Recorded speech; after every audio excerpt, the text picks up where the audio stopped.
Quiero decir, me parece que podríamos haber estado teniendo esta conversación hace 500 años. Y la vida era difícil hace 500 años. Había mucha desesperación. Las cosechas fallaban y las enfermedades se propagaban. Y la gente sufría cambios instantáneos y catastróficos en su fortuna. Y en realidad, la causa de todo esto se entendía muy bien hace 500 años. Era la brujería. Afortunadamente, la Iglesia había generado hombres enérgicos con valor para enfrentar el problema. Y así, cada año, cientos y a veces miles de mujeres eran quemadas vivas por lanzar hechizos a sus vecinos. Ahora, imagina cómo sería estar entre el 5 o el 10% de las personas, como máximo, que reconocen eso, la simple creencia en la magia, la simple creencia en la brujería, la simple creencia en brujas buenas o malas. Era una fantasía maligna. Que las brujas blancas, que ayudaban a la gente con hierbas medicinales y practicaban la partería, no estaban en un terreno más firme que las brujas negras que lanzaban el mal de ojo. Todo el sistema de creencias era el problema. Imagínate las críticas que recibirás. No, tu problema es solo con esa brujería fundamentalista. La realidad es que la brujería es mucho más compleja que eso. Y no hay ningún conflicto entre la ciencia y la brujería. La ciencia trata con las leyes físicas y la causalidad física, pero la brujería trata con hechizos poderosos y las conexiones internas entre las cosas. Esta idea de que de alguna manera no deberíamos cuestionar. Estas ideas evidentemente malas, por miedo a ofender a la gente, por miedo a pasar por alto su desesperación, por miedo a no criticar otros problemas en el mundo. Nunca diría que la religión es el único problema en el mundo, o la única fuente de conflicto humano, pero sí es una fuente, y estamos profundamente apegados a ella, emocionalmente apegados a ella. Y nos resistimos a criticarla, incluso cuando está declarando las intenciones más feas y las certezas más horribles. El problema con la Biblia es que, sin embargo, eliges y decides si eres un literalista o un literalista selectivo. El problema es que ahí hay un montón de tonterías divisivas, y de ahí es de donde la gente saca ideas sobre que la homosexualidad es una abominación. Y por eso en nuestro país, en el siglo XXI, se debate el matrimonio gay, como si fuera el gran tema moral de nuestra época. Esto viene de la religión. Y me parece que ya es hora de que tengamos una conversación honesta sobre eso. No está exento de alegrías. Quiero decir, hay muy buena escritura ahí. Y también hay un barbarismo bastante aterrador ahí. Eso se promueve no como una alegoría, sino como prescripciones de cómo vivir. Y creo que eso es innegable. Muchas de estas prescripciones ya caducaron.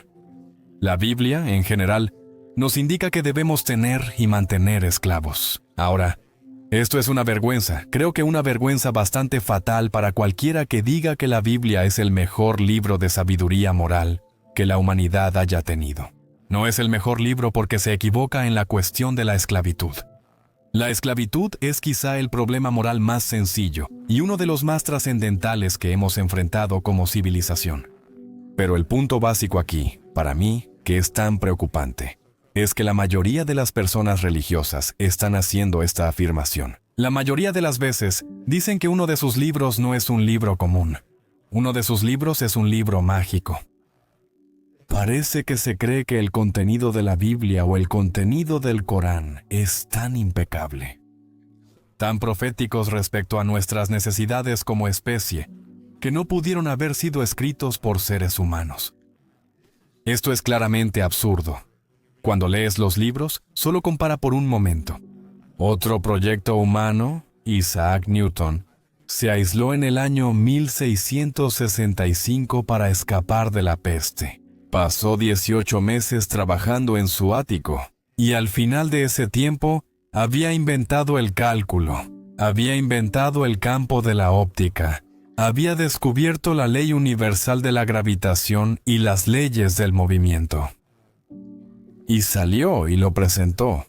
Y los científicos de casi cualquier campo están de acuerdo en que esto es probablemente el uso más sorprendente de la inteligencia humana en la historia de la inteligencia humana. Y sin embargo, nadie, ni por un momento, se siente tentado a creer que Dios tuvo que ayudarle con esto.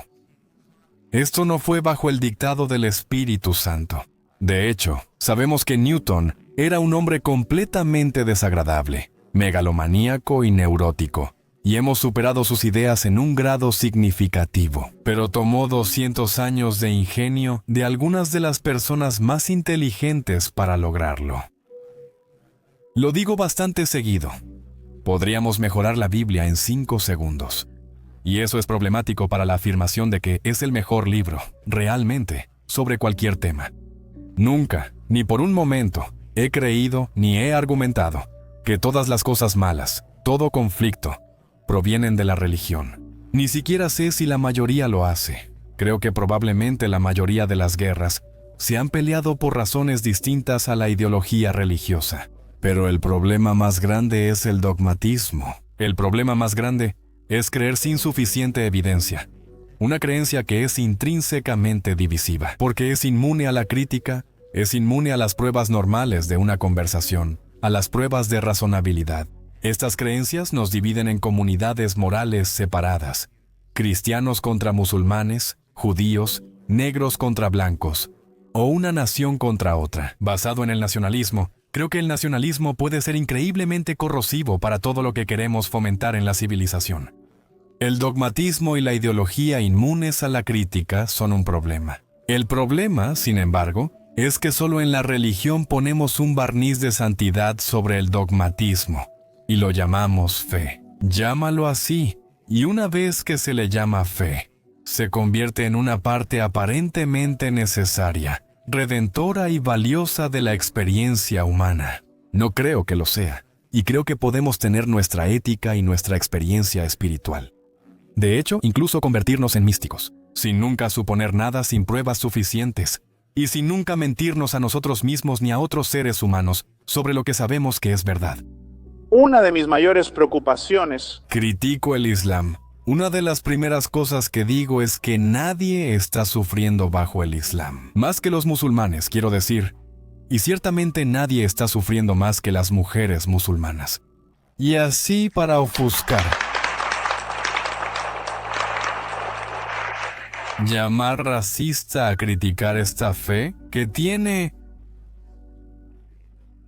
el historial de la religión en general en cuanto al trato hacia las mujeres es horroroso. Los grandes genios de la tradición abrahámica reflexionaron sobre el enigma de la feminidad y nos dieron este culto a la virginidad que forzó matrimonios, quema de novias, asesinatos por honor.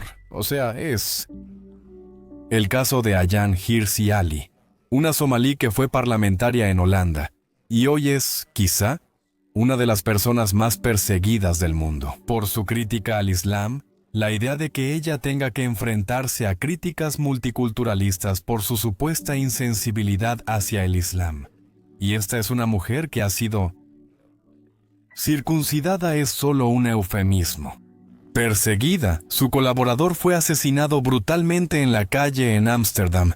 Y ahora, ella es objeto del mismo tipo de críticas. Es oscurantismo.